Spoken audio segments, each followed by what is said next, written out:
Wow. A sensitive radio host decided to police Shedeur Sanders' appearance on the way he wear his hat.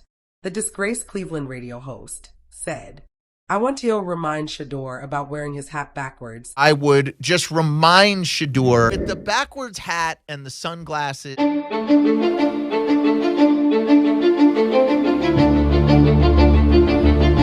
I give Shedeur a little bit of advice.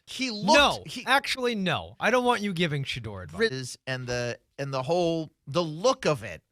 You're knocking a kid for wearing his hat backwards? A backwards hat and the look of it. Or about wearing his hat backwards. I stop right there. The word remind. I would just remind Shedeur. Is heavy. It's condescending. It sounds like ownership. Or some type of house servant. Like Shedeur is some employee that needs to be corrected. That's triggering language, and it does not sit right. I didn't say that. Man, I said, Riz, hold on. Chris, I said, watching you know what? him. Let him go somewhere else. Let him go play for someone. Let him go win a Super Bowl for somebody else. Honestly. Well, if you're going to speculate about him not working super hard. No, I'm not speculating. I'm saying something's going on. There was perceived? a difference between him and Gabriel, the way they were watching the game on the sideline. It's not me.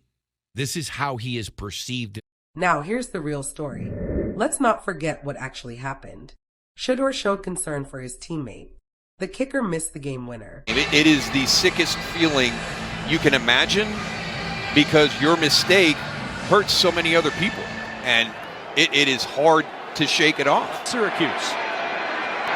And it is no good! And Shedeur, a rookie, went out of his way to check in, to show leadership, to show maturity. And then we get this patronizing reminder about how to wear a hat.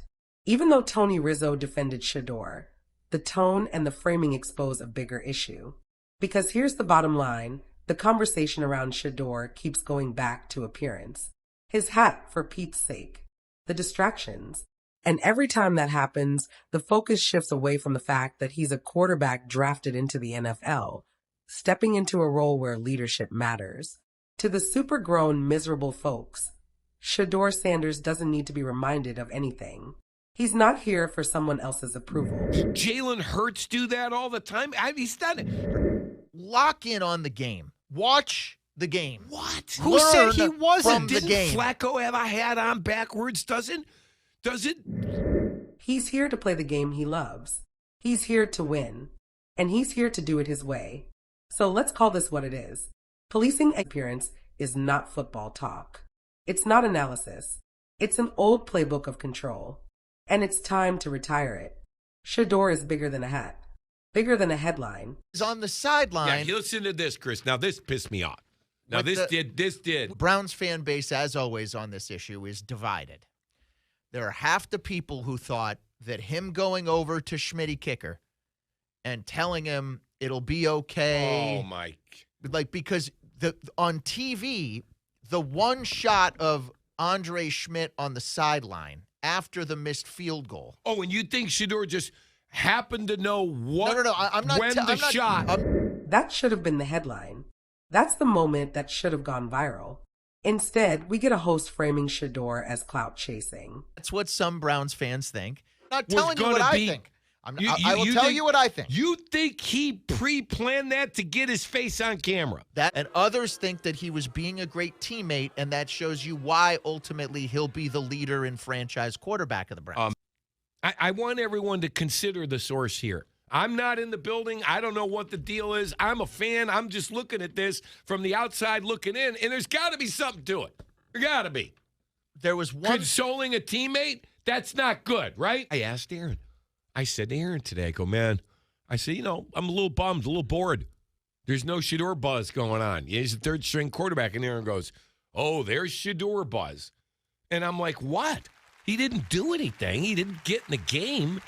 Cleveland radio has been buzzing about Shedeur Sanders since day one. They're nitpicking his look. But why? Because he wore his hat backwards? Because he carries himself with confidence? In training camp, there has to be a reason for this. And the only thing I can come up with is that he's not putting the work in off the field. Let's be real. A middle-aged man trying to tell a quarterback how to wear his hat. That's not sports commentary.